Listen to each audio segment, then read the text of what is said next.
Друзья, всем привет! Зачастую на кухне стоят вот раковины из нержавейки. Он вроде простой в уходе, но часто бывают такие вот загрязнения.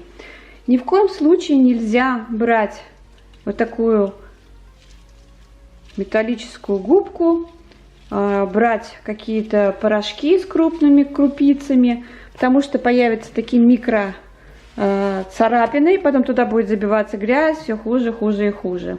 Я вам покажу сегодня классный совет, вот прям вот простейший, но работающий. Он как бы убирает весь жир и также полирует поверхность. Нам понадобится два вещества, которые есть практически на каждой кухне. Это пищевая сода и картофельный крахмал.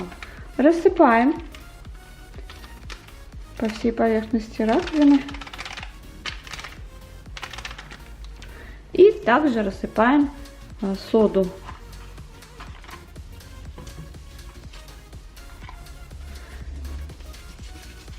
У меня раковина влажная, но если такого нет, то можно немного смочить водой, чтобы была вот такая вот поверхность сыроватая. Теперь берем губку и как бы втираем вот это все в раковину. И оставим на 10 минут. Не забудьте сразу подписаться на канал и нажать на колокольчик, чтобы быть всегда в курсе новых интересных видео.